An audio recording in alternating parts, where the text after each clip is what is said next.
This video is sponsored by Incogni. More about them later.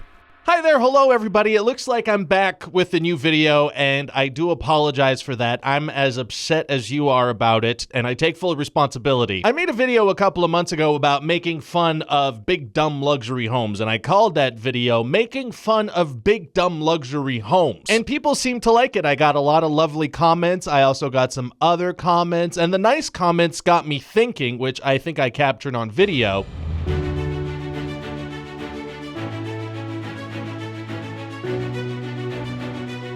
I should make another one. There's still a lot of dumb luxury stuff out there to make fun of, because I think the thing about super wealthy people is they don't really know what to spend money on, so they just buy stuff because it's expensive. That's the theory, and that's why I think so many of these houses have just super uncomfortable looking chairs. Terrible chairs are expensive and billionaires cannot stop buying them. That explains why Elon Musk moves so weird. The poor guy hasn't had a good sit in years. So anyway, I headed back to Zillow.com, and I also found a subreddit called Zillow Gone Wild. Now, you might think Zillow Gone Wild, what is that, a subreddit full of naked houses? No, it's not, and I wasn't disappointed to find that out. There also seems to be an HGTV show called Zillow Gone Wild, hosted by Jack McBrayer, and I hope I'm not stepping on Jack's toes with these videos, because that guy could me up. So here is a $25 million home in Boca Raton, Florida. Boca Raton seems to be Spanish for mouse mouth, and that's exactly the kind of place you want to live. With a super high risk of flooding, this is the perfect home for someone who is crazy and never wants to get better. I don't think there's any place in this house you can look at that will instill a sense of calm. The person who designed and decorated this place has never seen a gift shop on vacation that they did not absolutely clear out. The good news is that when this house inevitably ends up underwater, you can just climb up on the dining room table, which is also a Viking boat. Is this a living room or a dining room? Nobody knows, and nobody ever will know. This pool is in the shape of a fish, which is fun if you're in a helicopter, but not as fun if you're the pool boy who has to clean out pool scuzz out of these fin corners. This is a slide, which admittedly I do want that immediately in my life. This is the dragon room, in which you can actually play Dungeons and Dragons in a room that screams,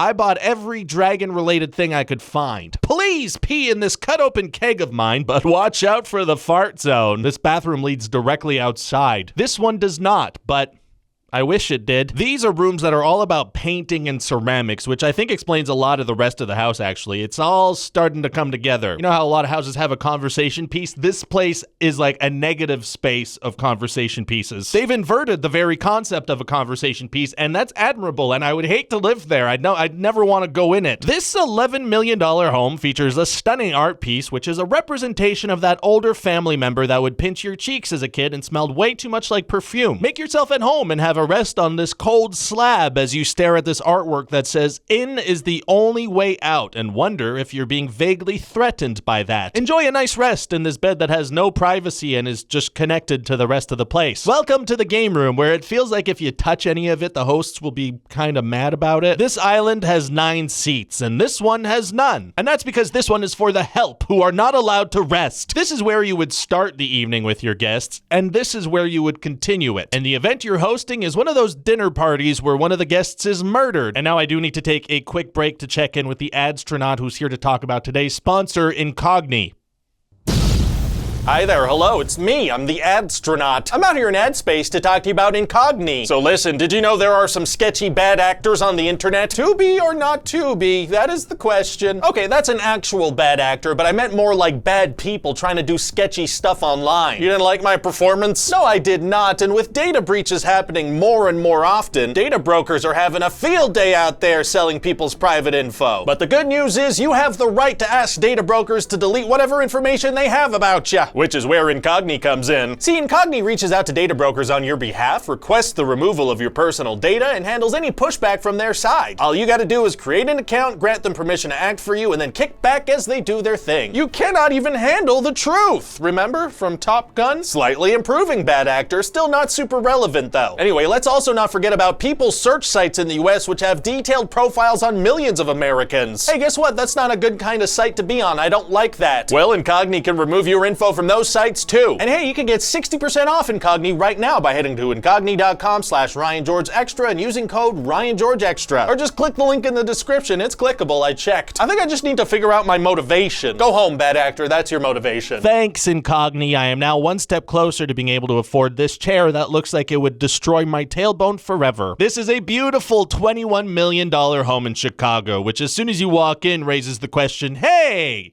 is there a dead guy in there? If I open that, will a dead body fall out? This is a very nice and brightly lit room, but let me tell you, when the lights go out, these portraits do come to life. And boy, they don't shut up about how they died and about how you're next. And this secret room under the stairs is where you can hide the most undesirable of your children, so that's convenient. Speaking of things that come to life, there's no way that this thing doesn't walk around. Are you kidding me? That thing's designed for mobility. Now, I'm sure you're wondering about the kitchen situation, and yes, obviously, it is fully focused on asparagus. That way, nobody's gonna ask questions about where that weird smell is coming from. Welcome to the game room. Come play with us forever and ever and ever. This is a bathroom that says, man, I sure would like to be assassinated by John Wick right about now. This is a bathroom that says, man, I sure wish I was a pizza in one of those authentic wood-burning ovens right about now. And finally, this is a bathroom that says, hey, you forgot to hollow out the sink. Now the water's gonna go everywhere. What the hell's going on? This $27 million home in Texas has 2 pool towers and a bridge, which raises the question, that water's like pretty deep, right? Because kids will be jumping off of that. And honestly, drunk adults, that's the most tempting thing to jump off of I've ever seen. And I've been to the Grand Canyon. I've always wondered how many islands is too many islands, and it turns out it's just 3. This is too many islands. If your dog has something in its mouth and it's doing that thing where it wants you to chase it, you're never getting that thing out of its mouth. This is a mischievous dog's dream right here. These seem to be 2 California kings stuck together, which is a decent solution if one of the people in the couple snores. You can each sleep way on your own side, and then in the morning when you want to talk about how you slept, you just meet in the middle by rolling over 18 or 19 times. This shower setup gives you the option to feel like patient zero in a serious pandemic. A trampoline room with the words "children must be taught how to think" written on the wall. What? This is a $367 million home in Georgia. Now that may seem like a steep price for the size of it, but not when you consider the fact that the walls may have been made with some kind of powdered diamond, which was then made into a paste and then made to look like drywall. It's also very probable that these aren't just normal bricks outside, but rather bricks of pure uncut Colombian cocaine. Or maybe somebody made a typo when they posted this listing, but I don't know, that seems kind of far-fetched. This house is $177 million in Bel-Air. You know where Will Smith had to go after a couple of guys who were up to no good started making trouble in his neighborhood? The designer of this house was like, you know what? Everything opens up. I don't care what it is. If you can see it, it opens up in a dramatic way. There are some very nice statues around, like these ones that I think are about to make a sacrifice to this tree. This one in commemoration of Darwin's death in X-Men First Class. That's a nice touch. That was a sad moment. People don't talk about it enough. This statue's taking a dump by the side of the pool. There is a big screen outside in the ground, and they've decided to showcase that instead of looking out at nature, you can watch videos of nature. It's nice to have the option. A fireplace that is also an aquarium. I've always wondered why people don't combine those things more. Is it because fish die in boiling water?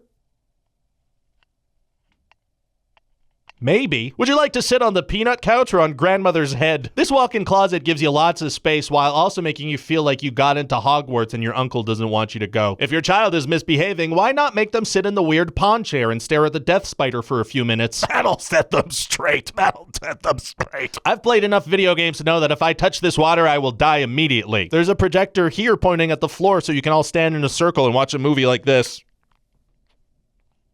And finally, a beautiful hot tub that lets anyone outside the hot tub just look at your love handles pressed up against the glass. This place is $12 million, and it's kind of mysterious because it doesn't look like it should be, but you kind of discover it as you go. We are greeted on the path to the entrance by a sculpture of possibly a hummingbird. That might be what this is. There's just no way to know. And the interior kind of just looks like a normalish home. It doesn't scream luxury, unlike this guy. Luxury! Then you start to notice stuff like, hey, There are too many kitchens and dining rooms here. Here's one. Here's another. Kind of like another or a coffee nook. Another woody one. This one is in a bedroom, which is convenient if you have guests over and you're swingers, I guess. You'll want to eat quickly at that table because you do not want to be the last one there. You will quickly lose your appetite. Here's another one. Here's another one. Here's another one. There are also some weird spaces like the hallway, I guess, office area overlooking the rock garden. This hallway has back rooms vibes, and why is there a towel here? And then you discover that this isn't just a house, this is an entire horse estate. A horse state, if you will, with 15 barns and 3 houses. And they foreshadowed this the whole time with tiny horse figurines. This posting is a $12 million cinematic experience. Here's a $3.5 million home in Santa Monica. I don't know if that's luxury or just the price of living in Santa Monica, but I'm going to talk about this one because it's weird. We start with this setup, which is maybe a living room, but also definitely just a place for story time. If you're a good child, you get back support, but if not, oh boy. There's also a red house in this house, as well as this trailer. This house has tinier homes inside of it, and I can only imagine that these homes have tinier homes inside of them. This is the bath. This is where you bathe, okay? And if you wanted privacy while you use the toilet, that's not compatible with the concept here, okay? Get over it, you prude. Let everybody watch you poop, you weirdo. Although this photo suggests that the red house thing is also a bathroom, and people can still watch you poop, but they would have to climb all the way up to look down. They can still watch, but they have to work for it, which in a way makes it more rewarding for them. If you go up to the roof, there's a pool that's pretending it has water in it, but it doesn't. Could you put water into this pool without it flooding the house? That's none of your business. I didn't fully understand what this building was, so I went to the listing description and I left with more questions. Each structure affords only 1 room for each floor. The tower has 6, while the studio has 5, if one is to include the full basement and rooftop patio. As a practical matter, the studio, with its elevator, has the tower beat, and each of the studio's floors are much more spacious. I think that was a riddle, but there's no way to be sure. And that's it for today's video. Thank you for watching, and I'm gonna go back to my computer and browse some frickin' chairs that are so uncomfortable that if I buy one, I will immediately need to buy another one that has wheels. Hi there, hello. Please hit that subscribe button. I am a disembodied head, so you can trust me. You can trust me.